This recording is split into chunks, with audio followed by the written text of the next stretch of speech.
Years after the end of World War II, the bodies of Japanese soldiers who had died in the Mariana Islands were repatriated to their homeland for proper burial. More than half of the bodies returned home were returned without their heads.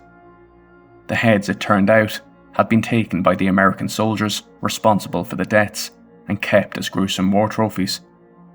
When soldiers came across the bodies or killed the soldiers themselves, the heads were likely the first thing to be taken as a war trophy. The head would then be boiled, leaving just the clean skull behind to be used as the soldiers pleased. Some of the heads were mailed home to loved ones, and some were added to signage or used as macabre decorations throughout the soldiers' camps. Eventually, the taking of the trophy skulls got so out of hand that the US military had to officially prohibit it. They ruled that taking the trophy skulls was a violation of the Geneva Convention for the treatment of the sick and wounded, the precursor to the 1949 Geneva Convention. However, the ruling hardly stopped the practice from taking place, and it continued for almost the entire duration of the war. The taking of the trophies was in large part due to the widespread idea in America that the Japanese were less than human. The American media referred to them as the quote, yellow men or yellow vermin, constantly portraying them as having less intelligence than Americans. After Pearl Harbor especially, the anti-Japanese sentiment became more pronounced. Initially, the United States didn't even plan to enter the war, standing idly by while the rest of the world fought. The attack on Pearl Harbor changed that, putting the United States directly in the middle of the battlegrounds, and the majority of American sentiment towards the Japanese was that they were inherently evil. This implied hatred of the Japanese drove soldiers who happened upon dead soldiers or who killed Japanese soldiers in battle to see them as less than human, and so dismember them to take the pieces home as trophies. The most common trophy was a skull, as most soldiers found that to be the most exciting piece to take. However, other body parts were not ruled out. Teeth, arm bones, ears, and noses were often taken as well, and modified to be turned into other items, such as jewellery or ashtrays.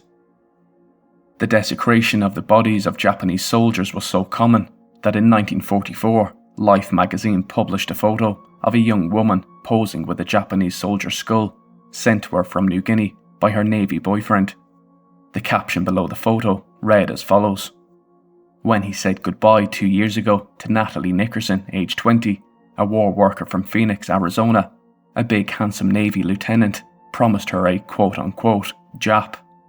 Last week, Natalie received a human skull, autographed by her lieutenant and 13 friends, and inscribed with the quote, 'This is a good Jap, a dead one picked up on the New Guinea beach.' Natalie, surprised at the gift, named it Tojo. The armed forces disapproved strongly of this sort of thing." That same year, US Representative Francis E. Walter even gifted President Franklin D. Roosevelt a letter opener made from a Japanese soldier's arm bone. Roosevelt was quoted as saying, "This is the sort of gift I like to get," although the president did not touch it. The Japanese government made propaganda out of the two high-profile incidents. Both acts violated the 1929 Geneva Convention prohibition against the mistreatment of the dead. The Navy lieutenant was reprimanded, and Franklin D. Roosevelt returned the letter opener with instructions that it be properly buried. Although the US command reiterated once more its policy against the desecration of enemy remains, trophy taking continued in the Pacific Theatre until the war's end. Simon Harrison, the writer of Skull Trophies of the Pacific War, Transgressive Objects of Remembrance, recounts the story of a Japanese skull gathered at Guadalcanal that one Marine handed down to the next generation. Nicknamed Oscar and autographed by dozens of servicemen, the skull had been lacquered and occupied a middle-of-the-shelf place of honour in the collector's home. After he died in 1960, it remained a cherished object by its inheritors for several more decades.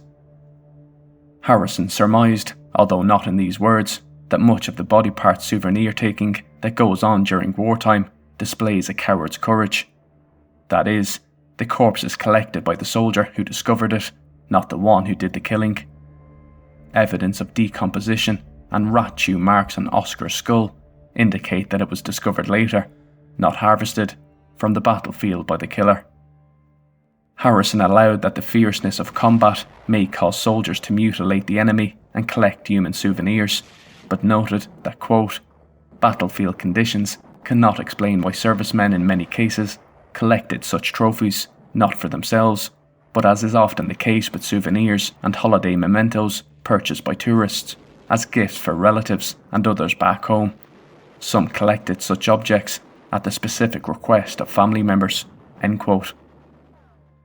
After the war had ended, the trophies were, for the most part, repatriated to their original homelands. Nevertheless, even 40 years after the war, efforts were still taking place to return the trophies to their intended resting places.